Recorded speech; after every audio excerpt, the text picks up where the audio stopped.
Hi and welcome. Today, Great.com talks with Clean Air Task Force. And if you're new here and to this podcast, the purpose of why we're having these interviews is to explain what great organizations do in a way that is easy to understand. And today we are in for a treat. And I say that from time to time, but today it's kind of an extra tasty treat because this is an organization that we in Great.com have chosen to support with our own philanthropic efforts. We have so far donated, I think, $10,000 to this organization, and it's one of the top two organizations that we recommend others to donate to combat climate change. And this organization is the Clean Air Task Force. And if you haven't heard of them, they are a 25-year-old organization that was initially formed to address air pollution from coal plants in the US. But since then, they have expanded to address climate change from all kinds of energy sources. And I'm here today with Armand Cohen. Armand, how are you today? Very well, thank you. All right. So, like I said, I'm very excited to speak with you because we at Great believe in your cause. We think that you are a super effective way to combat climate change. So, I'm curious, how would you explain your organization and what you do to someone that is maybe not familiar with your cause and the challenges that you are facing? Sure. Well, again, thanks, Emil. Appreciate the opportunity to speak with your listenership. So the Clean Air Task Force really addresses, as you said in your introduction, climate change from energy sources. Why do we focus on energy sources? Because energy is 3/4 of the global climate problem. The other quarter really comes from land use and agriculture and deforestation, things like that. But 75% of the warming that we are experiencing on the planet right now and will experience in the future is coming from the burning of fossil fuels, oil, gas, and coal, for transport, for industry, and for electric power, which is where we began our focus. So given that, the Clean Air Task Force focuses very closely on the production and use of energy. And our goal overall is by mid-century, that is by 2050, to have an energy system on the planet that is producing enough energy for all of those needs, transport, industry, and electric power, but producing it and using it at a very, very small fraction of our current carbon dioxide emissions, if not zero. Zero may be a little hard to get to, but we think we can get pretty close. So with that mission, the Clean Air Task Force does two things. First of all, we advocate for policies that would put a limit on carbon. So in many states in the United States, for example, we've been very successful in pushing for standards for electric utilities that force them over a period of the next few decades to bring their carbon emissions down to zero. We now have 6 states in the United States that have done that, and we have about 4 or 5 more lined up. We also push private companies to make similar commitments, and we've had dozens of US utilities now make that commitment as well. So going to zero by 2050 is a pretty hard thing to do, but we now have policies and companies lining up to do that. So the first part of what we do is push to get an actual limit on carbon emissions, whether it's mandated or voluntary. The second part of what we do is try and figure out how to get there, because it's not easy, as we'll discuss. And so a lot of the other half of what we do is working with companies and working with governments to figure out policies and investments that could bring forward the kind of zero carbon energy technology that we need at scale to reduce global energy carbon emissions to zero. There's a lot behind that, but if you think it's some level, it's kind of simple. You could call it the carrot and the stick. The stick is you have to meet a zero emission standard by mid-century. The carrot is if you do that, we'll work, if you commit to that, we'll work with you. We'll find government policies that can underwrite the technologies and support those technologies getting into market so that you don't have to end up with a system that's twice as expensive as the system we have now. That's maybe a little more complicated than you want, but we're a little unusual in that we do both things. We work both on the regulatory or setting actual policy limits on carbon, but we also work on the positive side, which is really figuring out the solutions. So I will repeat what I hear you said, and then you can correct me as someone that is not overly familiar with your cause. You're on one hand working with policies and politics that are making laws and regulations that are making us move away from fossil fuel. And the second part of your work is that you are assisting and supporting, I guess, companies, individuals, organizations that want to invent new kinds of energy systems and tools, and you help them make that become a reality. Yes, that's exactly right. And I think just a little bit of an addition to that last part is that we're not only working directly with the companies, but for example, right now, just to give you a very concrete example, we're working with many of those companies to figure out what the national policies are that would essentially subsidize or support those new technologies coming into the market. So we're not only relying on the private companies to do all the invention and commercialization of this technology, we're also looking for governments to provide a little bit of a push of those technologies into the market. So it's a little blurry. There's policy on both sides of that, but I think of it as more like mandate requirements on the one side and incentives or maybe constructive pushes on the other side. Maybe pull and push would be another way to think of it. Hmm. So our founder, Eric Bergman, have made campaigns on his Instagram and managed to get donations to your cause through his followers. And I imagine now that someone listening to this podcast might be some of these people that got inspired. They might be curious about your organization and wonder why are they supporting this cause? And obviously we want to help fight climate change, but the first thing someone thinking of when fighting climate change might be to plant a tree or prevent that a tree gets cut down. How come that policymaking can be so effective if you compare to planting a tree, for example? Sure. So the tree planting motivation and instinct is a very good one. We know that the trees, forests are very important in soaking up carbon dioxide, but the rate at which we are putting carbon dioxide into the atmosphere has increased so intensively that any imaginable amount of forestation could not do more than solve a very small part of the problem. Just to give you a feeling for how quickly we're dumping CO2 into the atmosphere, half of all the carbon dioxide that we've dumped into the atmosphere in human history from energy has occurred since 1970. So Wow. that's basically we were on a pretty flat trajectory, and then somewhere around 1970, we've gone up at an exponential rate, and we continue to increase at that rate. Last year's numbers, I think, were about 2 or 3% over year on year, and of course, if you compound that, we're up this curve.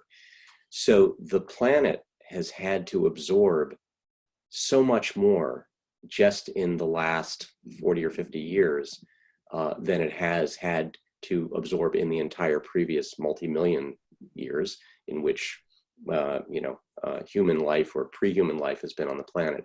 So the balance has been completely upset. And again, 3/4 of that upset or that insult is coming from the burning of fossil fuels. So while trees can help buffer by absorbing carbon dioxide, we've completely overwhelmed the ability of the forest ecosystem and the oceans, which also absorb carbon, to assimilate that much emissions at that rate. So I never discourage people from doing things that are individual and small. Watching your own energy consumption, reducing your flying, that's all good. But at some level, and this is really why Clean Air Task Force is a little different, we look for the big levers of system change in the energy system. What can really basically shrink that enormous load that we're putting into the atmosphere, which is about 30 billion tons a year of carbon dioxide? How can we get that down to almost zero? And that's a big change in industrial activity. The consumption end helps, the forest end helps, but the machines that put this in the atmosphere to begin with, which are basically factories, electric power plants, and vehicles, if we can't address all of those three problems at scale, really all the forestation in the world that we could possibly do is not going to begin to solve this problem. That's slightly depressing, I know, but on the positive side, as we'll talk about, there are technical pathways to deal without destroying the economy of the planet to get to that zero level.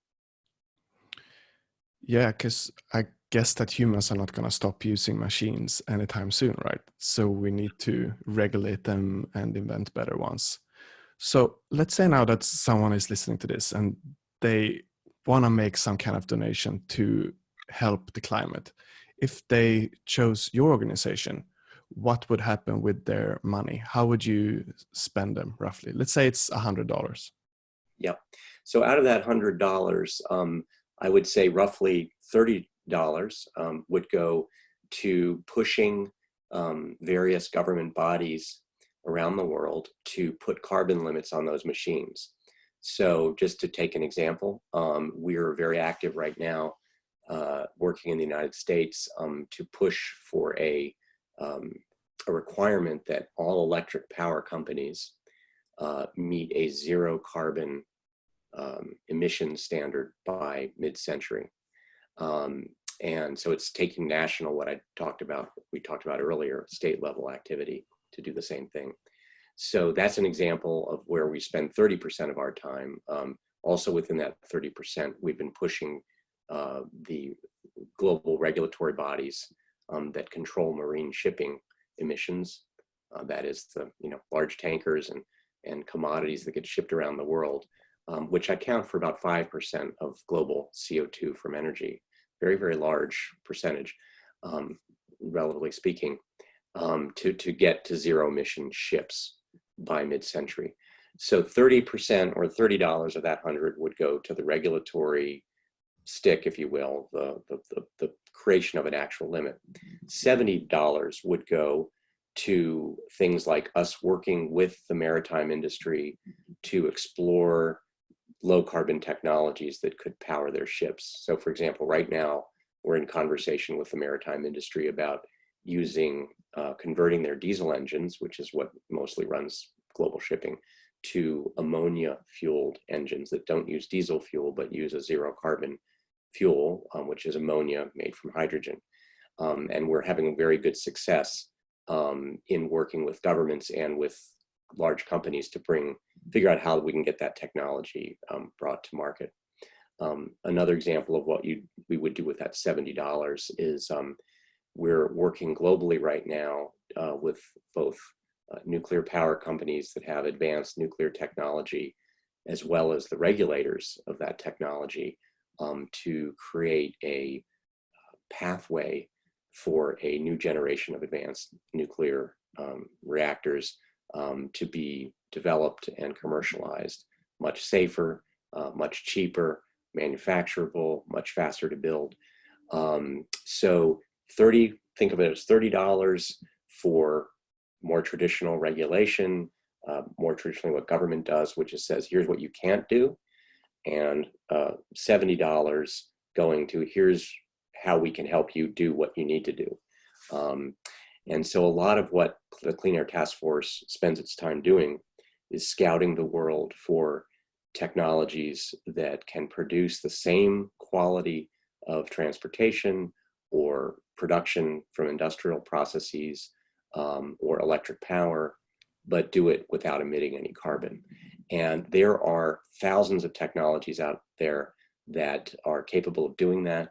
We can get into that in a bit, but many of the most important ones are still not at the stage where they are either commercial or commercially available, that you can go out and actually buy one today, or at a cost that is competitive with fossil fueled, more traditional fossil fueled energies, oil and gas and coal.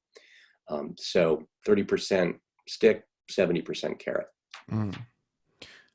I think the work that you do is so important because it's so often when I hear fighting the climate change, I hear advice like cut down how much you're buying, fly less, eat less meat. And all of those things are wonderful and we should, of course, do them. And at the same time, it's optimistic to think that humans are gonna stop doing those things. So inventing options so we can keep doing it, at least to some extent, but in a more climate neutral way, I think is so crucial.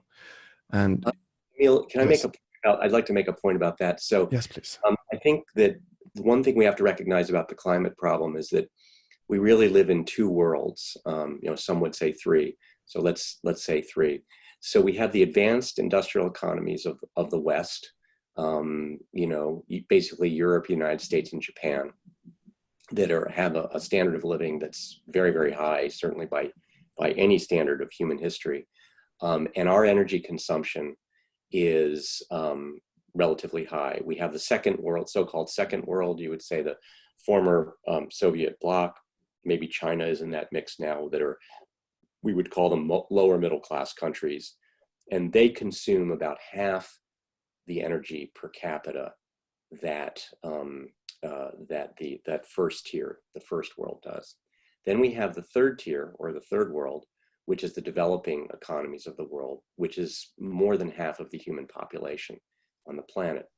Those people are consuming 1/10 to 1/20 of the amount of energy that we in Sweden or the US are consuming. And even if we in Sweden or the United States or anywhere in Europe were to drop our consumption by, even 3/4, those folks in the developing world that basically are consuming nothing right now, effectively, are going to, and we want them to come up a ladder of development that allows them to consume more, space, to be more comfortable, to have more, of the material things that we have. So even if, I think the point is that even if we were to reduce substantially in the rich world, the poor world needs a lot more energy. And so we might be back to almost where we are when all is said and done, with us going down and them coming up. So, again, it's not that we shouldn't look for ways to reduce our consumption. We certainly should. But again, given the numbers game in the world and the number of people who have almost no energy right now, which is, in the billions of people who have, by our standards, almost no energy, they're going to want, and in fact, I think there's a moral requirement that they do have the same opportunity that we do. So when you look at those numbers, you say, unless we have the technology that can serve both worlds with zero carbon energy, then all the sacrifice and conservation in the world that we could imagine is really not going to fundamentally solve this problem. That paints a very clear picture to me. And do you think the overall energy requirement of the world is going to go up drastically in the coming time? I think that most of the projections would be that we're looking at somewhere between a 50% and a 100% increase in global energy demand by, let's say, 2050, 2060. And, people some people will dispute that and say, we can make radical reductions through energy efficiency. I've looked at those assumptions. I've studied those assumptions. They assume about a 3 to 5% year-on-year decrease in what's called energy intensity, which is basically the amount of energy required to produce a unit of gross domestic product. They assume a 3 to 5% decrease in energy inputs to the economy per unit output. But in fact, our historic track record in the world is at best somewhere in the 1% year-on-year improvement, which is actually substantial, but it's not anywhere near the level we would need just to keep energy growth level. So if you think about all the concrete that's getting poured in China, in India right now, in Indonesia, if you think about all the additional cars coming on the road as people get more mobility, if you think about the increase in demand from computer technology as it diffuses through the world, and the whole digital system that we're partaking in right now is probably in itself 7 to 10% of global energy demand at this point. If you think about all that economic development that's going to occur in the next 30 to 50 years, it's very hard to imagine that we're not going to see a substantial increase as those 2 billion people who don't have electric power right now get electric power for the first time, as those 5 billion people who are consuming at a very small fraction the electricity that we consume today are going to start coming up to maybe not US standards or Swedish standards, but let's say to the standard of China, which is already kind of broken out of the developing world pack and is closer to, say, the energy consumption of Bulgaria on a per capita basis. So, Emil, I guess everyone has an opinion about where energy consumption is going to go, but it has steadily escalated for the last several decades. We've been up that kind of curve.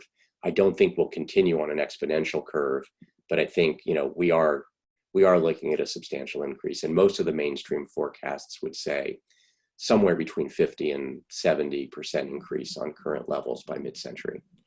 So there's a huge need to, and a very good idea, to start developing ways to produce energy that doesn't release any carbon dioxide. And you mentioned something that I think is very fascinating.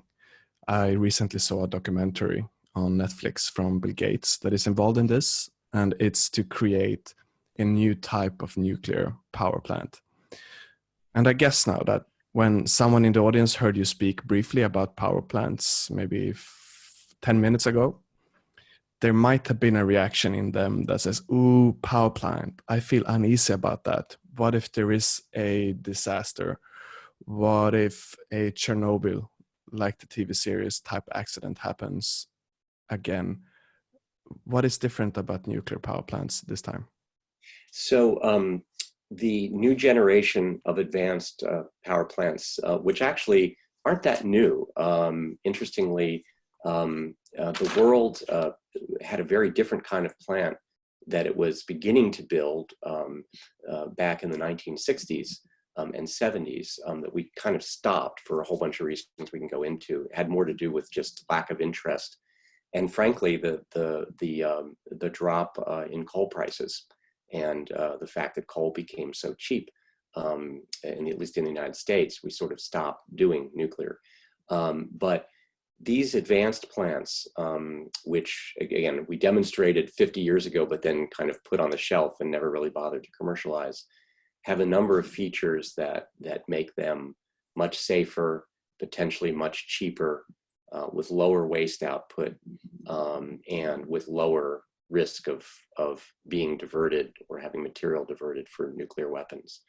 And there are many different varieties of those technologies, but let me summarize their fundamental characteristic that makes them different than the kind of nuclear power plants that were involved with in Chernobyl or Fukushima or 3 Mile Island, which were the 3 big nuclear accidents in our history.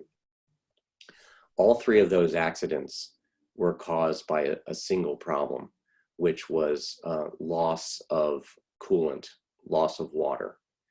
And all 3 of those reactors just used plain old ordinary water to moderate, slow down, and cool the reaction, which produces very, very intense heat. And in all three of those reactor designs, that through a series of processes, the reaction, the splitting of the atoms, the fission process began to spin out of control. And the only backstop was the water to keep it cool. Well, once that reaction began, as we all know from high school physics, at some point water boils off, and the water disappears. It becomes vapor, and then you lose your coolant, and then the heat just keeps increasing, and then you have what is effectively a meltdown of the nuclear fuel. That's the accident problem. That's the big problem with nuclear energy. What the advanced reactors do to solve that problem are do two things. One is that the kind of fuel and the design of the plant is such that as a reaction begins to take hold, and as it exceeds the heat level that is normal, the reaction begins to extinguish itself. Me, as a curious person and that has a natural interest for physics, is of course curious how this is happening. But I think the bigger question that the audience might have is, so how safe is this? So can something happen? So let me just explain the other mechanism here. Is that I talked about water being the safety valve or the safety backstop for a traditional reactor. The advanced reactors tend not to use, most of them do not use water, which has a very low boiling temperature. They use other materials to cool the reaction. And so there are things like sodium, gas, lead, molten salts, and these coolants have a much higher boiling temperature, if you will, or phase change temperature. So we end up with much higher tolerance. If that first passive safety mechanism, that is the void coefficient, doesn't deal with it, we have the second system, which is much less fragile than water. So your question, Emil, is what does this all add up to? What it adds up to is, and people can run all kinds of models, and they do, to determine what the probability of an accident is that is dangerous. And most of the modeling that's been done on these advanced reactors would suggest that the probability of some kind of loss of coolant and runaway reaction is orders of magnitude smaller than with a traditional nuclear array. Doesn't mean it's zero. Something can always go wrong, and probably somewhere over the next 100 years, if we were to deploy these reactors, at some point one of these safety systems might fail. Although again, they're sort of designed to be very relatively simple and not to rely on a cooling source as fragile as water. But nonetheless, we are looking at a very, very, very significant reduction in accident probability. And so, it's not a perfect technology. No technology is, but the fundamental problems, which is the nature of the reaction itself, and then the use of water as a coolant, are the things that these advanced reactors address. And Bill Gates's reactor is one example of that. They're using for the coolant and actually for the fuel, they're embedding the fuel in a molten salt, which is a solid. So if you think of what it takes to get a solid to vaporize versus how much heat it takes water to vaporize, you kind of get a feeling for how much more robust something like a molten salt cooled reactor would be than a water cooled reactor. Again, this is a very technical area. I'm sure people can explain it much better than I just did. You probably can go online and find a 1-minute version that does a much better job with this. But those are the fundamentally two things that make us more optimistic about nuclear safety.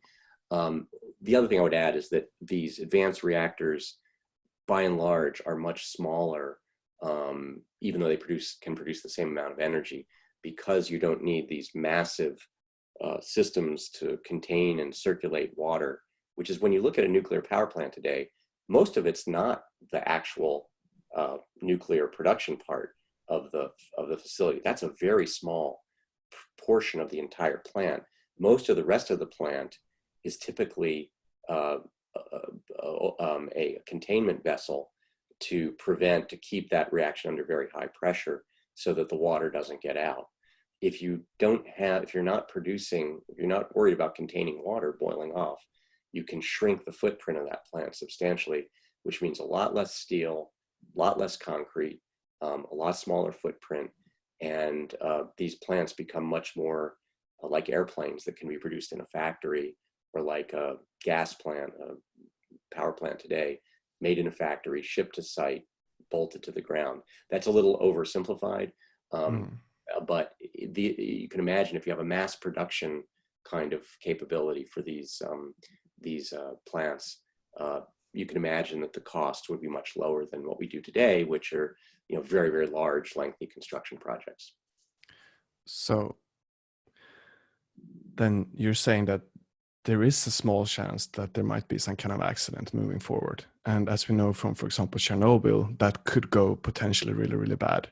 Now, still, I guess that you and your organization and someone like Bill Gates is very optimistic about these plants, because then you obviously see a huge upside that the risk might be worth. Could you explain what kind of future do you see for these power plants? What could be the upside of implementing something like this? So I just want to say one thing we didn't address, Emil, is what are the actual impacts of radiation releases from nuclear accidents? I think that in the public mind, the release of a nuclear accident is like a nuclear bomb in terms of its impact. I think that's what's understood in the popular culture. It's what's put forward, I think, and as the person on the street thinks that Chernobyl or Fukushima was a equivalent to a hydrogen bomb. The really kind of difficult to discuss subject is that we have very little scientific basis for understanding the health impacts of those kinds of releases from accidents, even the worst accidents like Fukushima. And we can go into that, but what we've done historically is we've said, well, we had Hiroshima, which was a nuclear bomb, and it killed X number of people and created X number of cancers. So we're going to draw a straight line back from the dosages involved in Hiroshima back to Chernobyl and Fukushima and 3 Mile Island. And we're just going to assume that there's a linear relationship between dose of radiation and health response. And there's really no scientific basis for that. I could give you numbers suggesting that, for example, the worst exposures at Fukushima for people living very close to the plant would be very similar to the limit that has been set for medical workers and workers in the nuclear industry on an annual basis. So in effect, even the worst exposures were sort of in the range of what people who work in the industry are protected against. Again, not something you want to go out and do. We don't want to cause nuclear accidents, but there is a belief that, which really isn't supported by the evidence, that the kinds of health effects from those accidents is sort of out of normal range of what we're exposed to, and that's really not the case. Now, anyway, there's a lot behind that, but I think your question was more about what's the future of these ultra safe reactors and what could they really do. Nuclear power has a lot of challenges, but one challenge that it does not have is scalability. And so, for example, Sweden, your home country, and France both essentially removed carbon almost entirely from your power grids over the space of 2 decades. And you did this in the 1970s and 80s. France did it almost entirely with nuclear power plants. Sweden did a mixture of hydroelectric and nuclear. But when you want to scale this technology, when you decide to scale it, you can do it very rapidly. And why is that so? It's so because these plants are very energy dense. They produce a lot of energy in a very small amount of space.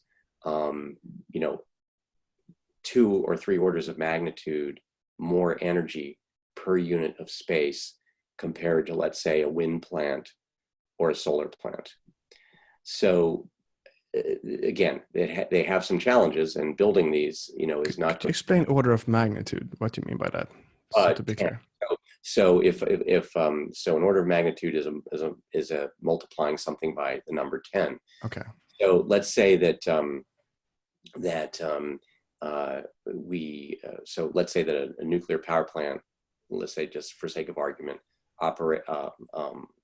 occupies 1 unit of land, let's say 1 square meter, which is not true, but it'll be many hundreds or thousands of square meters.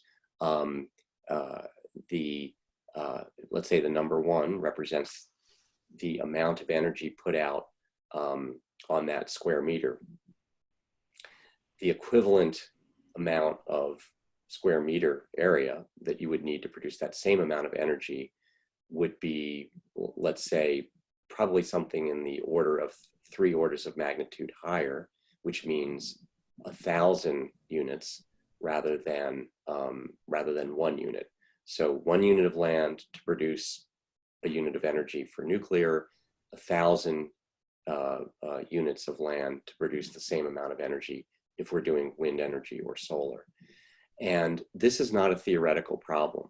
The rate at the amount of land required to build out a wind or solar, a very high level of wind and solar to provide electricity, creates real land pressure. And we're already seeing this in Germany, where there's quite a bit of resistance to the siting of large wind plants and large solar plants. There's also a requirement for a lot of transmission lines to connect those sources, as a result of which, you know, basically Germany can't build the transmission it needs to get the wind resource from the north of the country into the south where the population is. So, but the actual physical land use, you know, Europe is a crowded place. Even the United States, with all of our open areas, you know, is still a crowded place, and it's very hard to build large generating facilities. Wind plants, for example, can't really be built in the Northeast. People have tried in the Northeast United States. They're resisted, you know, almost anywhere a large wind farm is proposed to be put is resisted. Transmission is also very controversial, and for reasons I'm not sure we have time to get into. A very high renewable system requires a lot more transmission interconnection than a system that relies on very large centralized sources like nuclear, or, you know, we haven't talked yet about using natural gas with carbon capture. So the real advantage of nuclear is that it's an extremely compact form of energy that, as we said, orders of magnitude, that is thousands of times more energy per unit of output. So, you know, as an example, you know, if I could show you that one pellet or one Coke can, let's say Coca-Cola can of uranium, would be enough to supply electricity to you for your entire lifetime. Mm. We're talking about that. That's how dense that fuel is. Now, again, we have to deal with the waste from that fuel once it's irradiated. And there are ideas about reusing that fuel that are embedded in some of these new reactor concepts. But there is an irreducible amount of waste that comes from that. That's a long explanation, but the reason that we are working on nuclear is that because to solve the nuclear power, to solve the electricity problem with nuclear power, you would need to build something on the order of, let's say if you want to do it entirely with nuclear, which is not what I'm recommending. Solar and wind have a huge contribution to make to solving this problem. We have other sources, like, we believe you can use natural gas and strip the carbon out of it. So nuclear is not our only option. But if you did have to, solve the problem only with nuclear, you could do it with about 10,000 plants, Wow. versus millions of plants that we would need, solar and wind plants around the world, tens of millions for sure. So there's a lot of leverage here, and I'm not understating. I don't mean to understate the challenge of getting to 10,000 plants from our current level, which is about 420, something in that range on the planet. But and so that's a lot of scaling. But again, France showed that if you decide to get behind this technology, you can more or less displace all of the fossil fuel in your electric power grid within a space of 2 decades, which is roughly what the scientists are telling us how long we have to solve this problem. So it, again, great opportunity, but also very, very big challenges. That's why we're working on that technology. And the kind of work we do in that space is both working with the developers of the technologies to get them very focused on cost management, because even though they're great for climate, nuclear power plants aren't going to be purchased in mass amounts if they cost 5 times as much as the fossil fuels. And we're not quite that bad right now, but we're sort of in a 3-to-1 kind of ratio right now, where a nuclear power plant is about 3 times the cost of burning coal or gas. So we have to get the costs down. So we work with the developers on how to get to a mass manufacturing model, more like airplanes. How do we get the regulatory system to be able to understand and work with these advanced technologies? And on the other side, we work and are working right now on how can governments begin to support the deployment of this technology in the early days, so that we begin to get a cost decline. The reason that wind and solar are so cheap right now is because governments said, we're going to buy a lot of them, or we're going to force our utilities to buy a lot of them. And that happened in Germany, and it happened in the United States, and then it began to happen elsewhere in the EU. The level of demand basically created what we call, economies of scale, or learning by doing, where, simply put, the more you produce, generally the cheaper things get. And so we need to create that same kind of dynamic through government policy, to creating demand or supporting demand, so that nuclear begins to become cost competitive with fossil fuels. So that's the promise. Could we solve, I haven't even talked about the ability of nuclear heat or nuclear energy to create liquid fuels for transport that are zero carbon. We talked a lot about electricity, but electricity is only 35 or 40% of the energy carbon problem. The other 2/3 of the energy problem, from a carbon dioxide perspective, is transport and industrial. So anyway, all of that means there's great promise to decarbonize the entire economy if we have a substantial amount of nuclear energy available. And then the question is, how do we get there? And we're not going to get there overnight. It's interesting because it's such a fast technology to scale, like you said. So if we get into a crisis, taking that risk seems more and more feasible, I guess. Now, we're coming up towards the end here. And before I ask about what someone can do to support, I'm wondering do you have something, because we've been talking for a while now, do you have something that you really want to share that you would like for our listeners to know before we start wrapping up? Yeah, I think the thing that I think listeners should do is think about the scale of the problem and how little time we have to solve it. And I think once you understand that you have to basically replace the entire energy system of the planet, and then double the size of the energy system at the same time. And all of that has to be zero carbon. And today, only 15% of the energy system is zero carbon. So we have to basically increase global energy supply by a factor of something like 10 over the next, we have to increase the zero carbon energy supply on the planet by a factor of 10 over the next 30 years.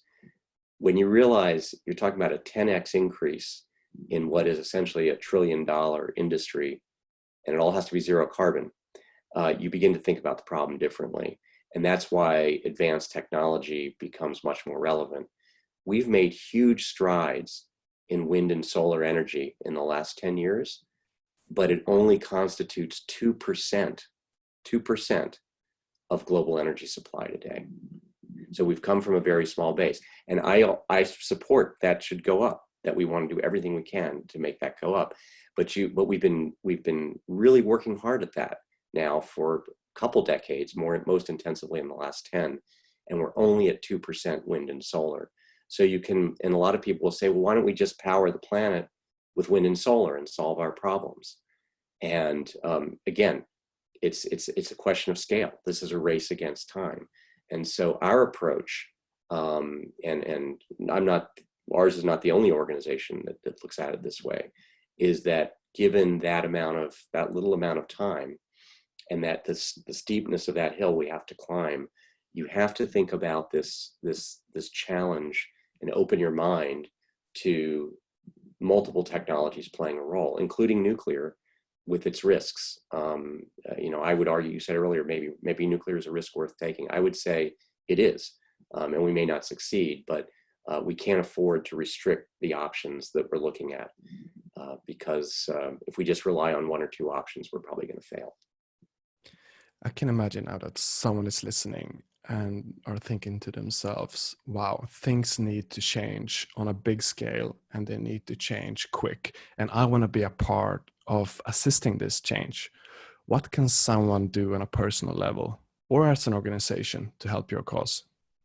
So, I think, and again, I could name other organizations that we work with also, but I would say look for organizations to donate to that are thinking in this kind of very big scale terms and are thinking very practically about the technological pathways. These tend to be organizations that aren't quite as flashy. We're a relatively small organization. We're less than $10 million organization a year. I have 30 people working on this problem. But look for organizations that are really focusing on this question of scale and pace and technology. And the second thing you can do, of course, is, and so we would welcome donations. Our annual budget is in the range now of 8 or 9 million US. The more we'd like to expand that, we don't want to get dramatically larger, but at the margin, a donation to us, I would argue, is very significant in terms of its impact, because it goes directly into hiring additional staff and increasing our footprint. The other thing I would say is, in the political debate and as you look at other organizations to support, I think when politicians talk about climate, I think you have to ask them hard questions like, what's your plan? Or if another environmental organization comes to you and says, we need to solve the climate problem, ask them what's their plan. And I would suspect that many environmental organizations and many politicians will say, let's go 100% renewable. And I think based on this podcast, I hope that you would understand that that's a little bit of an oversimplification of the solution pathway. So I think probably just as important as what you support is what you don't support. And I'm not saying we shouldn't support renewables or that we shouldn't support politicians who want to solve the climate problem, but I think you need to question people about what is the practical pathway to basically replace the global energy system with zero carbon energy over a space of 30 years, and how are you going to do that? And if they don't have a really convincing answer, then I suggest you consider putting your money or your votes elsewhere. I think if anything has come out from this podcast, it's to show that this problem is complex and it takes a lot of thinking. And these conversations, I think, sparks sparks thoughts. It sparks thinking about this problem in a bigger way, and I think that it's really important to get out there. So Armand, I thank you so much for coming on. I thank you so much for sharing this information, and I am super excited to keep in touch and Thank see you. what can happen. Great, Emil. Thank you for your time. And I just wanted to say that if people listening to this want more information along these lines, our website, which is www.catf.us, has a lot of background that I've only skimmed over in this podcast. So there are many reports and explanations and even videos that will explain some of this in more detail if your listeners want to go in more depth. But thank you for your time. I appreciate it and appreciate the support of this community. Beautiful. Thank you for clarifying. And thank you so much for coming on. And I wish you a beautiful day. Thank you. You too. Bye. Take care. Bye.